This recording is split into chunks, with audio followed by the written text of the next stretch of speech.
L'inchiesta su questo rigurgito del terrorismo è partita dopo l'arresto nei giorni scorsi a Roma del neobrigatista Antonio Fosso. Dio cane, le carte con la cola che si stacca, ostia! Dio conato can! Guarda che roba, la cola attacca alle carte, che guarda! Dio Signore del Dio!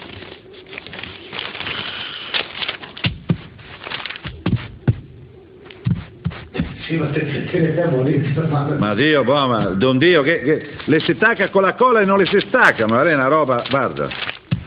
Cosa che cazzo che è qua sotto? Gentili amiche, cari amici, buongiorno da Andrea e da Domenica, che barba il 20 novembre. Ritorniamo dopo un bianco, dopo 14 giorni di assenza. Saluto gli amici in ansia per la mia scomparsa dei video. Alessandro, Luigi, Davide, Fabrizio, Osdus Odditi e Matteo Predda. Oggi abbiamo dedicato la copertina al grande intramontabile Germano Mosconi, scomparso, più grande bestemmiatore della storia della televisione. Ma andiamo avanti, e con tutte queste difficoltà della vita, ecco, che non sono solo quelli di staccare i fogli attaccati con la cola, ma insomma anche di difenderci da nuove ondate di desolazione umana, non solo sui teatri di guerra. Oggi faremo una rasatura. Ecco, ho fatto già un errore: mentre farò il proraso farò in diretta l'immissione in acqua, cosa dimenticata, del pennellazzo anni 90, Riccardo Tonarini, Mani Cazzi in Ebano del Gabon. Andiamo con acqua calda a mettere in infusione nella nostra ciotola Fabergé, eccolo qua, per dimostrare che per un pennello rodato da ormai forse 35 anni è sufficiente un po' di acqua calda e poco tempo per montare quello che oggi sarà un sapone. Vi do le anticipazioni tecniche, tattiche, come fanno tutti i rasatori un po' più seri che si presentano in video per radersi e non per leggere appunti, parlare di libri, far vedere fotografie. Insomma, io faccio questo, sapete, in acqua di vegetazione. La ciotolina è una ciotola nera, un'austerità come il mondo che negli anni 80, ecco, poteva radersi con Wilkinson Sword, questa confezione nera che non lascia spazio a fronzoli, non lascia spazio a infingimenti. Senza infingimenti e grida spagnolesche. Ricorderete Bettino Craxi alla Camera nel luglio del 92, la requisitoria contro la falsa rivoluzione di Tangentopoli. Oggi abbiamo detto il 20 novembre, andiamo a preparare con proraso, una proraso rossa, sangue di piccione Burma, che fa il paio nel vasetto di vetro con le loro creme molto buone, in tubo, e non solo. Voi come state? Questi 2 settimane io sono stato un po' assente, ho avuto un po' da fare in giro, non solo in giro, ma anche in sede, qui, a casa, fuori casa, insomma. Andiamo a preparare una rasatura che, insomma, è stata fatta di malavoglia, come l'opera di Giovanni Verga venerdì mattina nella nebbiosa casa al sud di Torino, dove trascorro ogni tanto un paio di notti della mia vita. Insomma, 3 gradi alle 7 di mattina, arrivato qua, ieri sera ce n'erano 19, insomma, quindi vedete che l'Italia oggi è sotto il sole. Ieri giornata bigia, cupa, quindi niente motoretta, niente giro in bici, niente giornale al caffè con la minerale sul viale di Cecina, dove sono solito, come cosa che spero di fare anche oggi, essendo soltanto, tra virgolette, le 10:51, anzi è tardissimo, andando a leggere un pezzo di quotidiano che non ho, perché ieri non ho acquistato il foglio. Ho cercato di estrarre alcuni pezzi della settimana da Anteprima News di Giorgio Dell'Arti. Ecco, questo qua l'ho preso chiaramente dalla mia rassegna stampa preferita, che tutte le mattine mi plana dentro la buca delle lettere prima delle 7, dal lunedì al venerdì, esclusi festivi, perché Giorgio Dell'Arti, che saluto con molto affetto, giustamente non lavora nelle notti in cui il giorno dopo si fa festa. Bene così. Allora andiamo avanti, mentre stiamo in attesa di fare agire, dobbiamo presentare il ferro. Vi ho fatto vedere questo sapone semiduro, questo Wilkinson da tabaccheria anni 80, ecco, no? Da Giulia Super 1300, insomma, da queste automobili che viaggiavano in quegli anni. Augustus, questa è la scatola magica dell'amico Vincenzo Pitrelli, che saluto, che mi ha omaggiato, io questo penso di averlo già adoperato, questo Roman Empire Shaving, Italia Augusto, piccola lezione del tempo, che poi qua, non so, più tardi andate a prendere un caffè, andate a prendere le lasagne, andate a prendere il pollo arrosto, al girarrosto, e uno vi chiede, ma tu ti ricordi dell'età augustea? E voi potete uscire tutti chiaramente profumati di un dopobarba maschile, insomma, bello, molto molto rivendicativo del ruolo del maschio nella società, e dire sì, guarda, dal 44 a.C. al 16 d.C., con la morte di Cesare, suo nipote Ottaviano diede vita, decretando la fine della Repubblica e iniziando l'era del Principato e della grande Italia Augusto. Quindi oggi ci raderemo con questo prodotto che io non conoscevo, ma mi saprete dire, che è così confezionato, vedete, io lo prendo esattamente come un venditore di pentole su telecupole. Eccolo qua, manico che non ha delle grandi lavorazioni fatte al cesello, ha comunque quello che serve per garantire una stretta solida, la classica rastrematura che va a chiudere una testa. Eccola qua, soliti 2 pezzi. Interessante questo pettinino zigrinato sottile, io spero che lo vediate. Roman Empire, e manco a dirlo, una testa con il segno del... spero la vediate, ve la faccio vedere in diverse angolature. Eccolo qua. Roman Empire.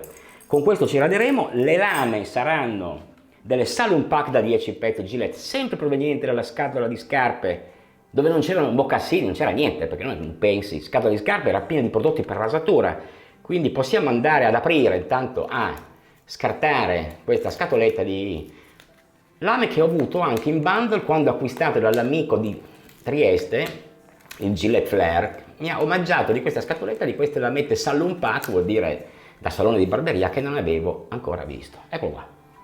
Allora, attendiamo a scartarla perché il momento è topico, quindi lasciamo uno spazio di suspense e mettiamo da parte gli imballaggi di cartone e andiamo a montare, perché qua ragazzi, dopo circa 10 minuti eliminiamo l'acqua che vedete scolazzare giù più per terra che nel lavandino, vista la parca profondità del bagno di casa mia, dove tra un muro che non vedete e questo che vedete ci sarà 1,30 metri. Quindi siamo allo stretto e andiamo con questo tasso che campeggiava in una vetrina di uno storico negozio di accessori per barba che si chiamava De Carlo, che sicuramente l'amico Stefano di Unimog Italy, che saluto, ricorderà. Quindi erano gli unici luoghi, i templi dell'accessorio, cioè, non essendoci internet diciamo nel 1993, cioè non è, internet è arrivato dopo, a casa mia è arrivato nel 99 credo, quindi insomma non si compravano i rasoi in giro per il mondo, non si facevano grandi affari, non si facevano scambi, quindi si andava sotto casa, si veniva depredati di penso 130.000 lire, perché sul manico era il suo originale Omega, questo l'ha rifatto l'amico Riccardo Tonarini, che saluto, tanto qua va bagnato perché qua come vedete è molto molto scarsa la capacità di attrazione del duro dentro il nostro pennello di tasso, quindi andiamo a bagnare, mettere acqua un po' dappertutto, dopodiché ripartiamo. Non vi faccio vedere la rotazione fuori dal lavandino perché sennò mi riempio di schiuma la camicia, non che questo mi mette in condizioni di disagio perché voi sapete sono molto informale, ecco, quindi se non dei clienti o in certe occasioni io sono vestito come mi vedete. Dismetto spesso il pigiama, ecco, la domenica mattina nelle dirette, anzi no, nelle registrazioni di Domenica che barba, ma questo non fa nulla, toglie, nulla aggiunge, quindi insomma ho bisogno di qualche istante per procedere, come vedete ancora lungo il processo, non sarebbe possibile immaginare, vedete questa specie di fungo spiattellato che sembra una manita preso in un bosco della Val di Fiemme, in realtà il mio pennello Omega, vecchio pennello che ha ancora i peli, insomma speriamo li mantenga a lungo perché chiuppile per tutti è sempre quello che ci si augura, insomma, dentro un bagno maschile, dentro una toilette. Abbiamo anche una nuova presenza che sarebbe un personaggio del mondo della natura che vi farò vedere a breve, che vi saluterà, che mi guarda seduta su un water, quindi mano un telefonino a pochi centimetri, è la mia mascotte, ecco, in realtà non è mia, è stato un regalo da me fatto alla mia compagna che ha compiuto gli anni Giovedì. Bene, anzi martedì, scusate. Qua andiamo a prelevare, io direi che siamo in una situazione in cui potremmo ingannare il tempo, vi darò qualche preview, quindi oggi avremo qualche lettura, abbiamo resuscitato Panorama, che dopo alcune settimane di difficoltà, io aggiungo acqua, ragazzi, perché qua io vedo che i profumi sono quelli di un classico sapone, beh, insomma interessante, è un di agrumi, non so Wilkinson, insomma non conosco questi saponi, sotto c'è una descrizione che ovviamente non riesco a leggere, comunque acido palmitico, acido stearico, glicerina, cocco, cocco snucifera come sempre, solfo succinate, alcol, limonene e linaldol. Boh. Forse Donato Ciniello, che è un grande profumiere aromatiere, sentiti questi dati che conoscerà, magari ne sarà anche molto carinamente poco attratto, vista la sua capacità di costruire fragranze incredibili nella sua nuova bottega, nella bottega che io non ho ancora visitato, a Settimo Torinese, e dove lo vediamo spesso in compagnia di avvenenti signore. Salutiamo anche Paolo Barrasso di Torino, grande barbiere di via San Secondo, che ha pubblicato una foto con il chitarrista di Madonna, a cui ha tagliato i capelli ieri, insomma è una roba meravigliosa. Torino always on the move, sapete sono in corso in Nitto, ATP Final a Torino, credo che terminino oggi con la finale, ieri c'era la semifinale, non occupandomi di sport e di calcio, la cosa non mi tocca assolutamente e quindi procediamo qua. Intanto abbiamo Radio Città Futura e Freddie Mercury, e We Are the Champions, Radio Città Futura, perché, ve lo dirò dopo, è collegato all'aspetto editoriale di questa domenica, nata a Roma nel 1976, la radio di cui oggi facciamo una sorta di quadretto, diciamo, gli diamo una sorta di possibilità, ecco, di aumentare, chiaramente questa è ascoltata in streaming. Andiamo a considerare praticamente conclusi, mentre Freddie Mercury, dal palco che non è di Wimbledon, ma insomma, cantano dei più grandi pezzi dei Queen negli anni 70, perché oggi si parla di anni 70 e gli anni 70 sono al centro della cronaca, ma intanto bagniamo.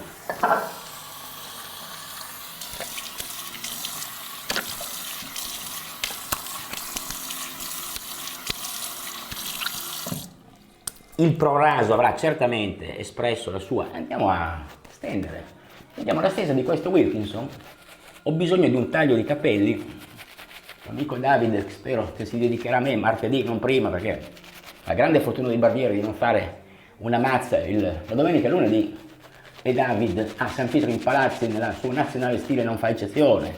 Io la vedo poco performante, non riesco a trovare una coprenza, ecco c'è la coprenza, il tasso di l'indice di coprenza, qualcuno è in grado di misurarlo? Quindi potrebbe essere un rapporto acqua-sapone, sapone rigido, sapone in tubo, ma insomma diciamo che possiamo adesso ragionevolmente con la ciotola in mano prelevare, approfittando di dare ancora qualche giro sinistro orso alla nostra ciotolina con la nostra pennellazza. Diciamo che l'importante è essere chiaramente dito nel ciuffo, salutando l'amico Carlo a Napoli, dare il tocco alla nostra rasatura pompeiana in questa domenica di novembre.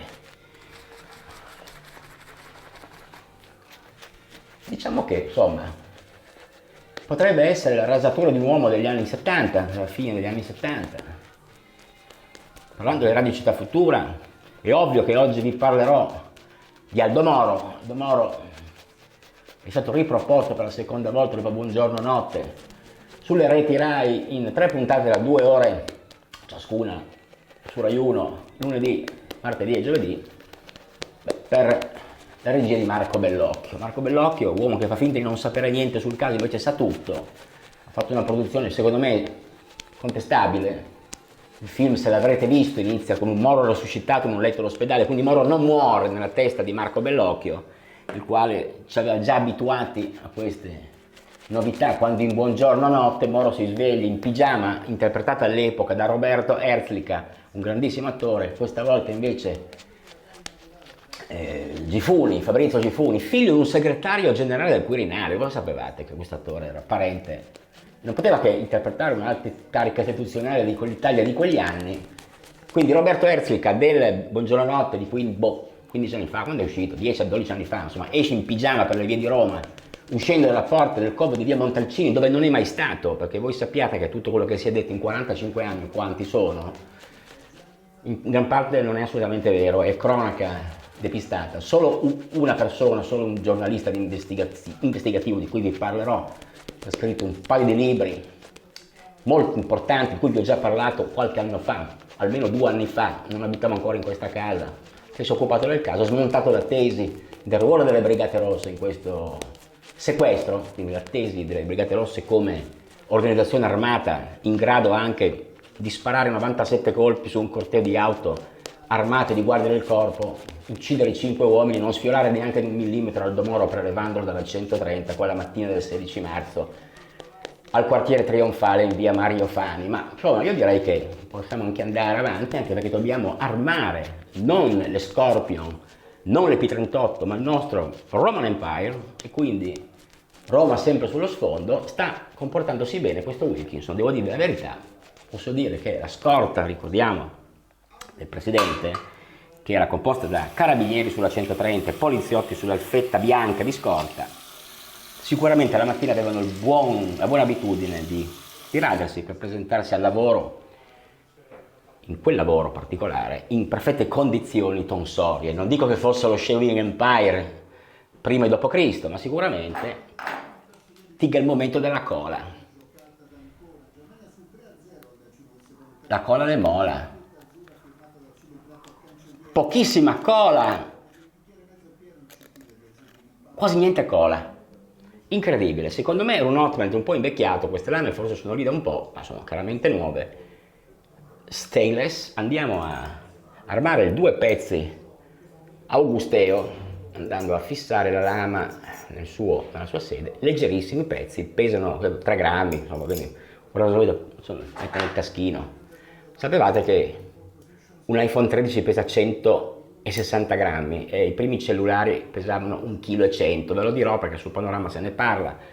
Andiamo a radar, andiamo all'attacco della nostra barba. Ecco, Djokovic a Torino gioca a tennis, molto bene, anche Roman Empire, devo dire ragazzi, il taglio, rivediamo la parte pulita, l'effigie imperiale, sente una potenza di taglio assolutamente apprezzabile. Lo sentite anche attraverso il mio microfono Zoom F1 Lavalier, il registratore, scusate, con il microfono Lavalier, lato fresco del cuscino. Ci porta a proseguire nella rasatura.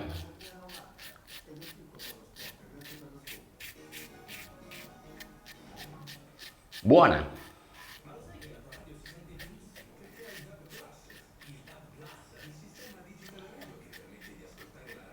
Più passaggi ripetuti, infischiandomi delle regole del bon ton del rasatore che prevede passaggi ben distesi e sicuri. Questi passaggi plurimi denotano la mia insicurezza caratteriale, di fatto sono un insicuro, anche se magari sembrerebbe, ma insomma alla fine. Bene, il primo passaggio mi ha provocato un red hot qui e uno qui, quindi attenzione, non pensate che le Wilkinson Saloon siano delle lame da teatro di pose, da scena, tipo le armi di scena che usa Terence Hill e Bud Spencer in Continuava una Cavallo Trinità, perché queste tagliano bene. Bene, bagniamo e ritorniamo in video riprendendo il nostro pennello e prelevando, se del caso, nuova schiuma da questa discreta, devo dire. Vedete? Eccola lì. Abbiamo stilato, a proposito di color sangue della solita classifica, dei buoni e dei cattivi che vedete. Tra i cattivi purtroppo ci tocca annoverare il serial killer di Roma che al quartiere Prati ha ucciso 2 prostitute cinesi e un viado colombiano, insomma, che si trasferiva per mantenere e far fare la bella vita alla figlia 18enne, ma insomma al di là di queste miserie che non solo a Roma, ma in particolare a Roma è sempre uno scenario. I delitti orrendi, ci sono dei libri che hanno dedicato Roma criminale, ce ne sono decine, poi se volete qualche consiglio ve lo do, perché ne ho preso uno usato circa un paio di anni fa qua in un mercatino di Cecina, dove vengono raccontati tutti gli orrori che vengono come si può dire, ideati, partoriti, vengono sviluppati e crescono all'ombra del cupolone o del Colosseo, ma questo non è un caso. In ogni caso questo De Pau, nato credo nel 72, è stato autista di un uomo importante del clan senese, era autista di un mafioso che amava le prostitute, al pari di Minghella, il travoltino della Valpolcevera. Ricordate Minghella che uccideva le prostitute in quella zona sotto il ponte, ex Ponte Morandi, insomma, in quella zona, lo chiamavano così, abitava in via Giro del Vento. Andate a indagare dov'è su Google Maps. Nella mappa della città di Genova vi presento inoltre, ecco qua Ellie, eccola qua, questa è la rana sul water che legge il telefono, e questa è Ellie Schlein, candidata alla segreteria del Partito Democratico. Io sorvolo, questo è un saluto per voi, sorvolo sulle candidature. Oggi si candida anche Bonaccini, quella che ha sempre la camicia aperta, con quegli occhiali Telefunken Millennium. Andiamo a raderci perché alla seconda passata si gratta un po', non è che scherza sto rasoietto, occhio, andateci piano, mano leggera, il peso è sbilanciato al 35% sul fondo del manico, però ha già dato i suoi frutti negativi. Non so se la lama che gratta un po', questo è il contropelo. Alex non fa il contropelo nella zona dattile, che richiede una zona molto sensibile. Sto zitto, se no mi taglio. Vi lascio alle note di Fra Quintale. E chi è? Sarà un rapper, non so se della Garbatella o di qualche quartiere. Avrà. Indagate sul tonnellaggio di Fra Quintale, che su Radio Città Futura canta sempre magnà, non lo so.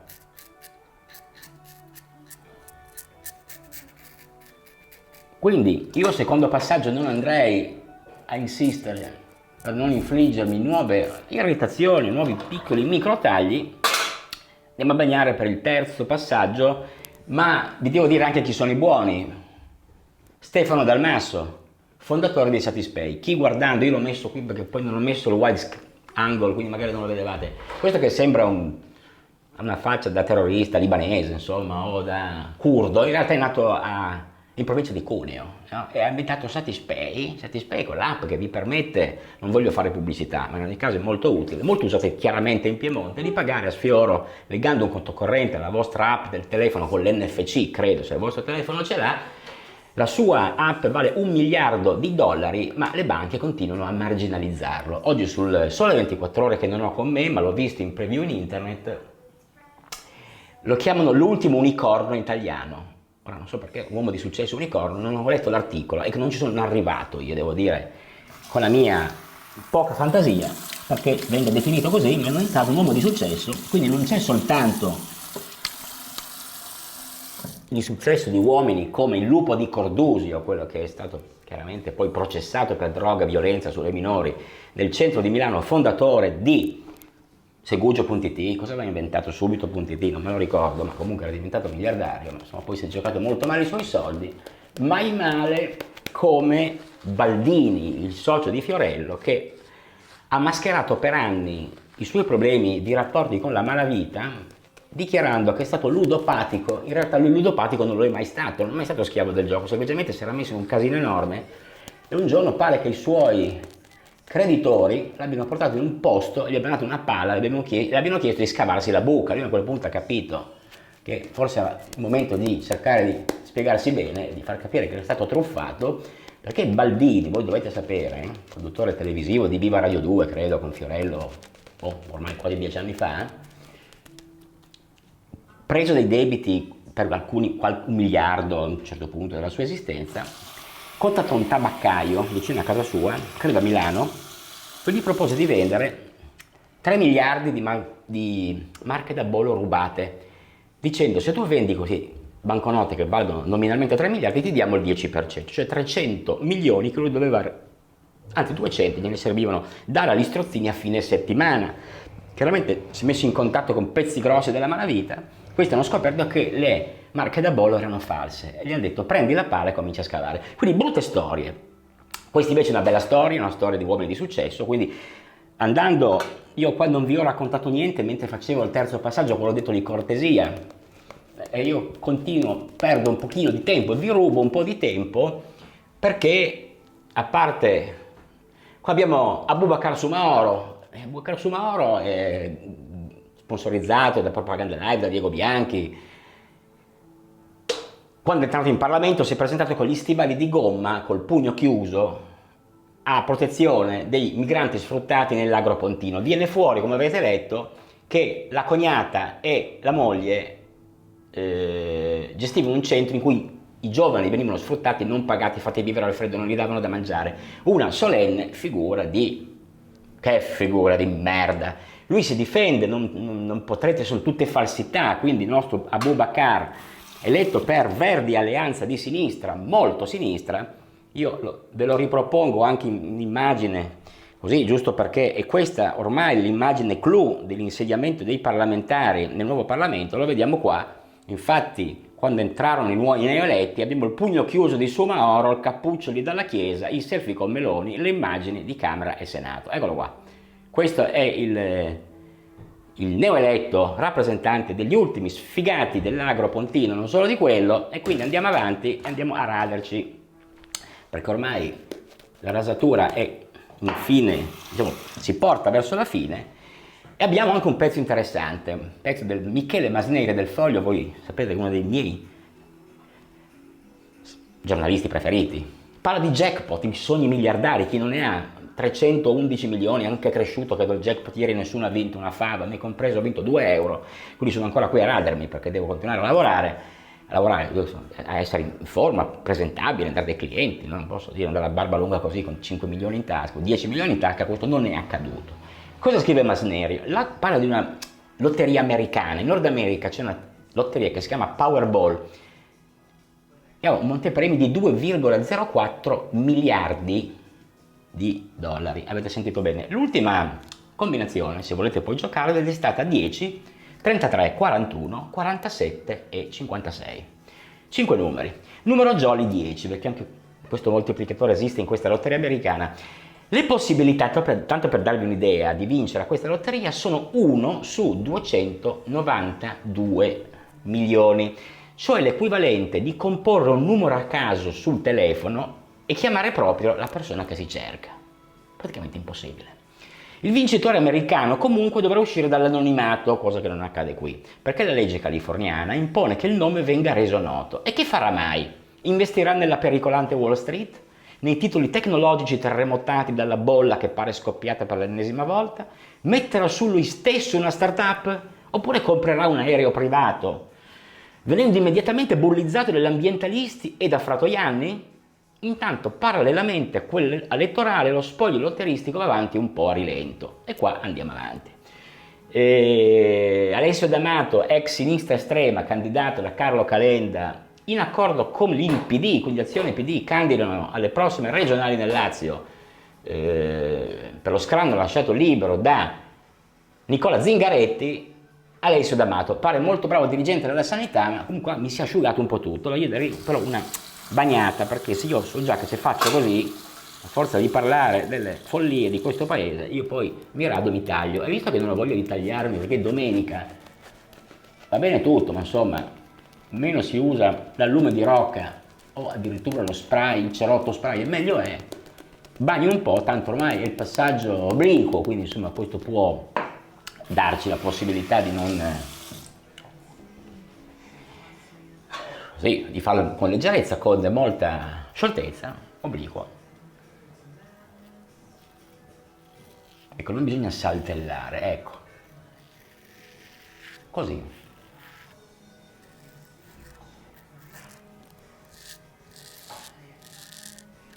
Sento un grattare che è per me sinonimo di efficienza della lama, invece secondo me povera pelle, oltre che un peeling, lo sto un po' scotennando, ma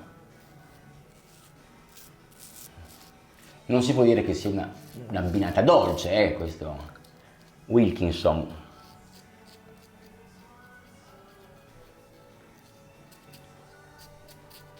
Qualcuno mi sa dire com'è il tempo a Roma? Oggi a Napoli Carlo Calenda incorona Mara Carfagna presidente di Azione, attenzione, festa con Rococò, babà, alla pasticceria Scaturchio, senza dubbio, dove in una giornata di festa il nostro ex dirigente di importanti aziende, ora capo politico, Carlo Calenda, avrà un nuovo personaggio che lo rappresenterà. Qua abbiamo esaurito la lavagna, insomma, no, l'altro ieri siamo diventati 8 miliardi, è nato in Africa l'ultimo abitante della Terra, ecco che non è Sumaoro, ma insomma siamo in tanti, non c'è da mangiare per tutti, non c'è mica da ridere qua. Io prima di sciacquare, bagnare, dare un qualcosa che mi protegga, abbiamo una classica canzone che solo a Roma può essere suonata ed è il nostro Favola di Adamo ed Eva di Max Gazzè, credo romano anche lui. E mentre andiamo avanti io vi avevo promesso un po' di leggerezza e un po' più di spessore. Allora, mentre Max Gazzè canta I Nuovi Pirati, l'ONG, sapete, 2 puntate fa Diego Bianchi, Propaganda Live, è salito con un barchino suo, con un collega, direttamente sulla Geo Barents al largo di Catania, per testimoniare con le sue telecamere, insomma, cosa accade sulle navi di queste ONG che salvano i barchini che vengono raccolti nel Mar Mediterraneo con questi poveri disgraziati che cercano la fortuna in questo nostro disgraziato continente. Abbiamo le ecofollie. Qua, ecco, Maurizio Belpietro ci parla di ZTL, voi pensavate che ci fosse soltanto a Gratosoglio, vicino alla tangenziale ovest di Milano, il varco per entrare a Milano pagando, invece c'è anche in mezzo ai Camosci. Qua, ecco, vogliono mettere le telecamere anche sul passo della Val Gardena, ecco, no? Oppure, se vogliamo, nelle Dolomiti, che sono UNESCO, tutelate UNESCO dal 2015, e anche il passo del Pordoi sarà uno di quei 5 valichi che diventeranno a traffico limitato. Troppa gente in montagna, pure per l'ecosistema. Follie, scrive Antonio Rossitto. Infatti dice che l'incaponirsi della Commissione europea sull'auto elettrica mette a rischio 600.000 posti di lavoro. Vetture che restano inaccessibili per la classe media per i costi folli che hanno, e consegna alla Cina il monopolio sul litio, che è il materiale con cui fanno le batterie. Quindi questo è un suicidio industriale per l'Italia, ma di grande ecopolitico, tant'è che poi la Cina ha pure snobbato la COP27 di Sharm el-Sheikh. Complimenti, bravi, siete veramente delle persone con grande visione. E mentre lasciamo i Camosci e la ZTL andiamo sull'immagine di Ennio Flaiano, premio Strega nel 47 con il romanzo Tempo di uccidere. Qua è ripreso chiaramente da Marcello Veneziani, uomo critico del nostro essere italiano, nasce a Pescara come D'Annunzio, di cui poi è alla fine nel 1910 nato, è morto 50 anni fa. Io conservo con me un libro che ho preso sempre qui in un reminder sul lungomare di Cecina per pochi eletti, cioè libri che non compra nessuno, ecco. Scritto e presentato da Walter Pedulla, Un marziano in Italia, vita di Ennio Flaiano per la penna di Pascal Schembri. È un libro non semplice, a tratti anche un po' palloso, devo dire la verità, ma rappresenta molto bene questa figura di questo cantore del tempo, molto vicino anche a Leo Longanesi. Si trova per puro caso a Roma, dice, il giorno della marcia su Roma, nel 22, sapete, i 100 anni sono appena stati celebrati, no, però insomma sono appena scattati, e quel giorno aveva 12 anni, e di quel 28 ottobre di 100 anni fa ricordava la vetrina di una farmacia in via Tomacelli, a Roma, che esponeva una serie patriottica di profilattici, marca Fascio, marca Ardito, canastri tricolori, e non erano in camicia nera. Fu lui poi a battezzare i fotografi della mondanità come i paparazzi. Questo nome deriva dal nome di un albergatore calabrese. Una società sguaiata, scrisse, merita fotografi petulanti. E Flaiano ebbe anche un rapporto di amore e disprezzo con Roma e i romaneschi, ma anche per l'Italia, in cui si sentì un marziano, per l'appunto, come abbiamo visto in questo libro di cui vi ho fatto menzione, seppur ben integrato. E per Flaiano l'italianità non è una nazionalità, ma una professione, e gli italiani non sono una razza, ma una collezione. Quindi, andando a bomba all'altro segnalibro del nostro Belpietro, che ci segnala questa bella storia, in linea con la storia, questo Antonio Meucci, nato nel 1808 e morto nel 1889, l'inventore del teletrofono, dispositivo di comunicazione vocale a distanza, detto anche telefono. Poi Bell inglese gli fregò l'idea, nel 1876, lo registrò lui, insomma alla fine siamo riusciti anche a farci fregare su questo, e parla del primo telefono, come vedete una bella serie di chine del tempo disegnate con vecchi apparecchi fino ad arrivare allo smartphone, no? Perché c'è stato il telefono, il cellulare tipo Nokia, l'apribile che fa le fotografie e lo smartphone. E il Motorola Dynatac 8000X fu commercializzato a partire dal 13 marzo del 1984 e costava al dettaglio $3.995, cioè più di 9.000 euro di oggi. Ne vendettero 300.000 pezzi. 9 milioni. Bruno Mastroianni, qua non mi dilungo, eccolo qua il Dynatac, guardatelo se vi interessa, questo era questo telefono incredibile. La batteria durava solo 10 minuti e ci andavano 10 ore per ricaricarlo, quindi capisce, performance un po' claudicante. E Bruno Mastroianni in storia sentimentale del telefono, da Meucci al duplex, dalle cabine a gettoni e messaggi vocali, come siamo cambiati noi mentre cambiavano i telefoni. Il saggiatore 22 euro. Andiamo avanti, passando per la tecnologia, pagine di curiosità di alberi genealogici, ritorno alle origini. Questo è un articolo in cui parla che è partita la pazza corsa ultra tecnologica alla scoperta dei nostri antenati. E quindi ci sono delle app, delle banche dati che raccolgono miliardi di informazioni contenute sul web per vedere di chi siete discendenti. Magari avete scoperto che c'era qualche parentela nobile che vi ha lasciato senza magari un'eredità che vi spettava, potete sempre fare causa, volendo, magari chiamate Taormina o chiamate la Buongiorno, anche specializzate in queste cose, avvocati di grido del nostro tempo. Una si chiama MyHeritage, che oltre agli immigrati negli States a New York dal 1854 raccoglie 18 miliardi di documenti di identità storici.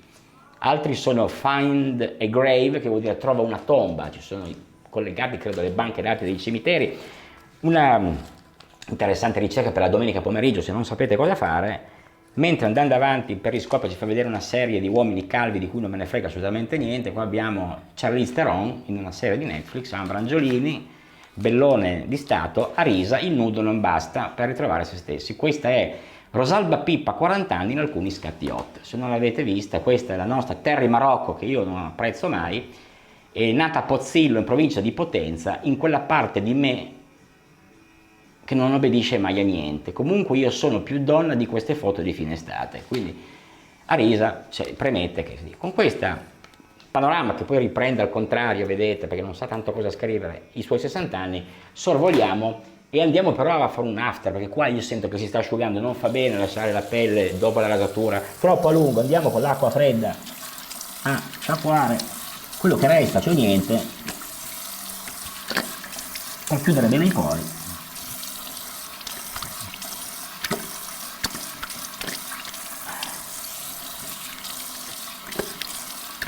Bene, andiamo a tamponare con il solito color tortora, eccolo qua. Molto male. Io sono Marco Pannella di Mimo Calopresti, pubblicato domenica scorsa, lunedì dopo la mia ultima rasatura.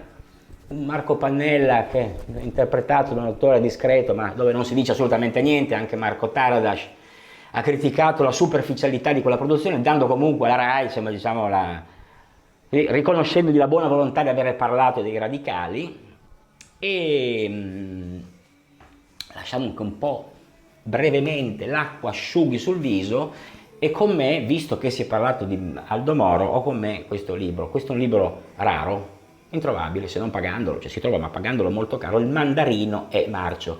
Questa è una frase che venne intercettata da un parroco della Val di Susa. Questo è un libro uscito nell'85, erano passati 7 anni dal sequestro di Moro in via Fani. Qua vedete alcune immagini, queste invece ritrovamenti in via Caetani, e due giornalisti che sono Mimmo Scarano e Maurizio De Luca, ricostruiti in quegli anni tutto lo scenario precedente al sequestro, quindi all'uccisione dello statista Moro, terrorismo e cospirazione nel caso Moro. Sono uscite centinaia di libri sul caso, pochissimi hanno indagato, e chi si è riferito a questo volume come principale base di studio è Paolo Cucchiarelli, l'unico che dovete leggere. Ha scritto L'ultima notte di Aldo Moro, uscito nel 19, 2 anni prima, Morte di un presidente. Questi sono i libri per Ponte alle Grazie.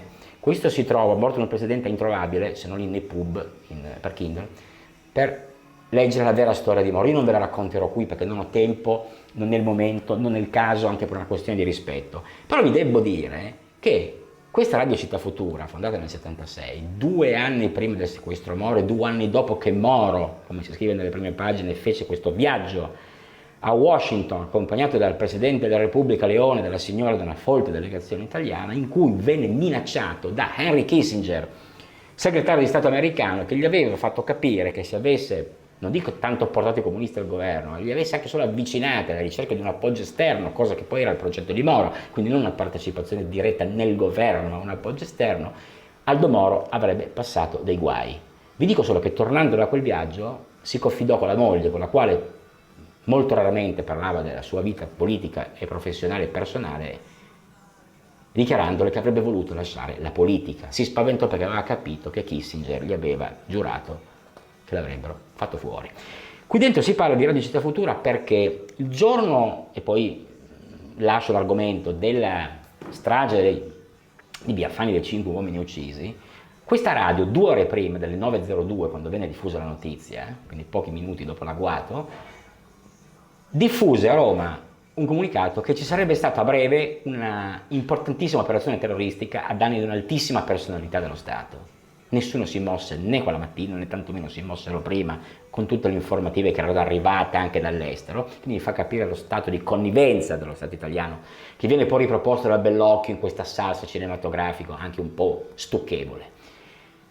Chi diede personalmente questo comunicato alla radio lo legge Renzo Rossellini, chiaramente parente, anzi della famiglia di registi di Rossellini, perché il mondo del cinema fu molto coinvolto in quella vicenda. Quindi oggi ascoltiamo la radio che dopo tanti anni, ancora oggi in streaming, si allieta con le sue note. Abbiamo Ardecore, Erzar Griffi, che non so che cosa sia. Oggi vado con Plague Doctor, Medici della Peste, è un remake già fatto, non so se l'ultima volta mi sono asperso con questo ottimo prodotto di Rasonoc, lo riuso oggi, bomba floreale, qua proprio veramente.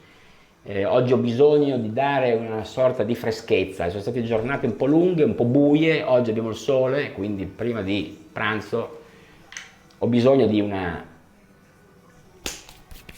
ottima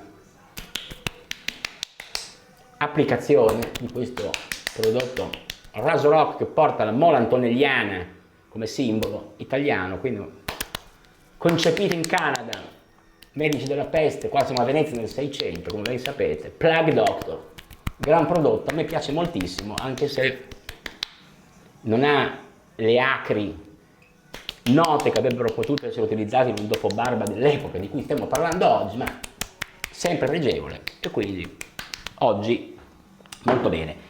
E dobbiamo chiudere con la consueta, anzi una consueta, con un paio di immagini che il grande, bravissimo fotografo Gianni Berengo Gardin ha pubblicato per Electa in un libro, anch'esso tutto sommato abbastanza raro, ma che io ho trovato, che si intitola Dentro le case, foto delle case italiane, pubblicato nel 1977, quindi proprio questi anni, quindi niente di più si attaglia. E perché non Roma, questa città borghese molto vicina a quel mondo connivente?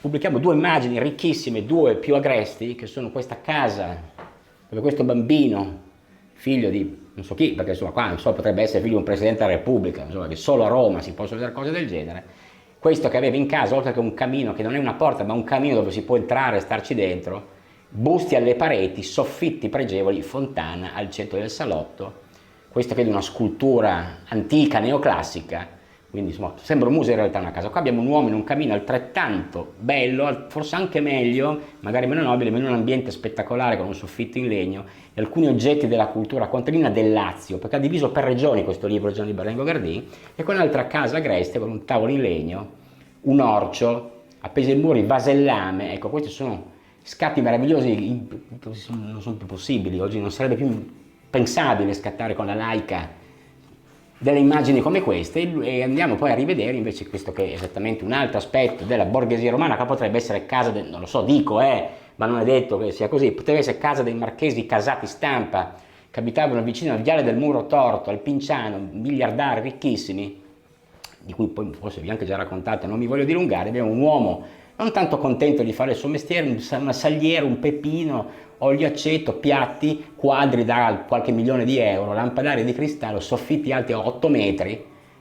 Questo probabilmente è un salotto sempre appartenente alla stessa Magione, con dei broccati e pavimenti che tengono tutto il pavimento. Barocco, antico, un po' pesante, ma voi capite, tappezzerie di pregio. Ecco, questa era la Roma di quegli anni e Gianni Berengo Gardini non se l'è fatta scappare. Io, ringraziandovi per tutta la vostra attenzione, come sempre, vi auguro una buona giornata, una buona domenica da Andrea e da Domenica Che Barba. Ciao!